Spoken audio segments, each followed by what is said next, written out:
বিশ্বাস করেন ইসলামী একমাত্র সত্য ধর্ম, আর সব মিথ্যা। আর সব মিথ্যা।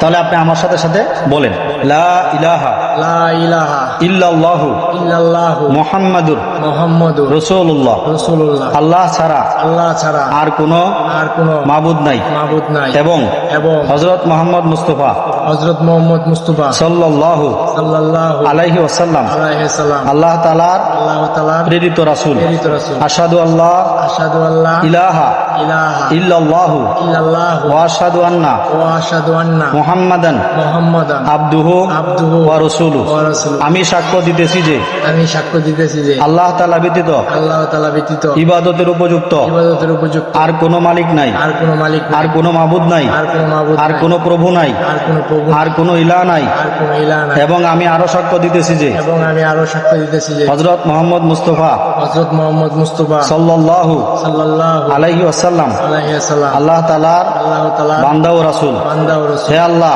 হে আল্লাহ, আমি আজকে থেকে আমি আজকে থেকে তবু সরকার নাম পরিবর্তন করে সরকার নাম পরিবর্তন করে উমর ফারুক ধারণ করলাম। ওমর ফারুক নাম ধারণ করলাম। আজকে থেকে আমি মুসলিম। আজকে থেকে আমি মুসলিম। এখন আপনার হিন্দু সমাজ সম্পর্কে আপনি স্পষ্ট বক্তব্য দেন যে আপনি কি স্বেচ্ছায় হয়েছেন নাকি জোর করে হয়েছে, বা আপনার হিন্দুদের সম্পর্কে আপনার কি বলবেন আপনি বলেন। হিন্দুদের সম্পর্কে আপাতত আমার কিছু বলার নাই হুজুর, গালিগালাজ করবো কমেন্টে।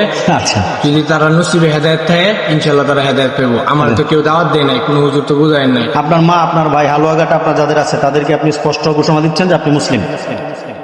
এটা মোটামুটি হালকা পাতলা সবাই জানে, আমি এক আল্লাহ বিশ্বাস করি, সব জায়গায় বলতাম, এটা সবাই জানে। আপনাকে কি আমি ওয়াসিফুল্লাহ নুমানি নমুসলিম মার্কেজে যোগ করে নিয়ে আসছি? না, আমি স্বেচ্ছায় আসছেন, কোনো সমস্যা নাই তো ইনশাল্লাহ? না না না, ঠিক আছে ইনশাল্লাহ। আরেকটা স্পষ্ট ঘোষণা, আমার এই ভাই এখন থেকে মুসলিম পরিচয়ে চলবে। যদি আমাদের হিন্দু সম্প্রদায়ের ভাইয়েরা 92% মুসলমানের দেশে আমার এই ভাইয়ের উপর একটা ফুলের টুকা দেওয়ার চেষ্টা করেন, তাহলে আমরা মুসলমানরা ঘরে বসে থাকবো ইনশাল্লাহ। আল্লাহ তাআলা তার পরিবারকে হেদায়েত দান করেন, আমার এই ভাইটাকে কোরআন শিখার তৌফিক দান করেন। ইনশাআল্লাহ। আসসালামু আলাইকুম রহমতুল্লাহি ওয়া বারাকাতুহু।